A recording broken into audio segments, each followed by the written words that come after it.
So we work on Parkinson's disease. Parkinson's disease is the second most prevalent neurodegenerative disorder, and in fact is the one that is growing faster. So far we don't have any cure for this disease. We cannot stop it, we cannot slow down the progression. The only thing we have is something to treat the symptoms, which essentially is administering kind of dopamine, which is what we lose. And there is a connection between the loss of dopamine and the aggregation of a protein, which is called alpha-synuclein. Therefore, stopping this reaction is seen as a hope for the therapy, and this is where we are working in.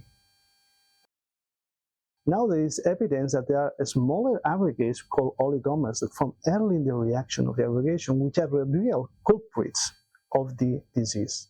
And in fact, the one responsible for the dissemination of the disease in the brain.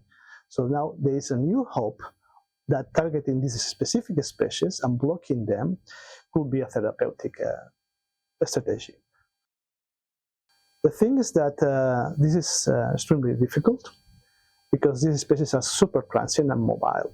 And what we did is first trying to understand the structure of these molecules. And once we understand how they were, what we designed is something that can bind to these molecules specifically. And we have the idea that the peptide that could be helical with two phases, one phase that will be hydrophobic, the other phase will be with positive charge, will be the perfect molecule to bind to these toxic species. After that, we make the synthesis of the peptide. It was a model peptide.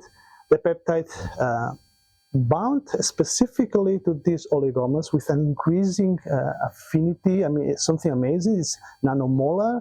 So this is in the same affinity that the best antibodies you can have.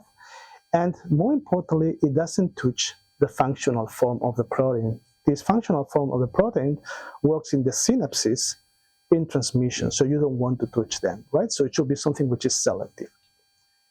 The idea is that the first studies we made was a model peptide, but we want something which is therapeutic. Okay, so my lab uses both computational strategies and experimental strategies. So what we did is we designed an algorithm using artificial intelligence to identify in the brain peptides that are similar to the one we studied before, and indeed neuropeptides. Okay, and the idea is that we make the synthesis of 5 of them. All of them worked.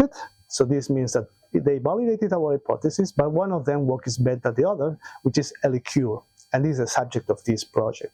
Once we validated HeliCure in vitro, what we did is we infused this peptide in the brain of animals that have Parkinson, a mice model of Parkinson's disease, and the results were very impressive because essentially these animals recovered from the motor symptoms, and more importantly, what we saw there is that they target specifically oligomers in the brain, so the molecular target is the one we intended to. And the second thing which is very important is that preliminary data was telling us that this caused an increase in the levels of dopamine, which is what you want to have, so increase the level of dopamine in these people that have Parkinson's disease.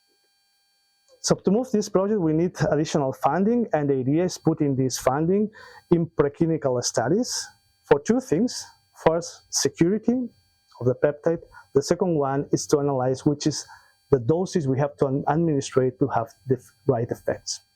The way we see the transfer of these results and HeliCure in general to the society is by 2 means. One could be the license of the IP rights, and the second one we also thinking in is in exploiting them ourselves through a spin-off company.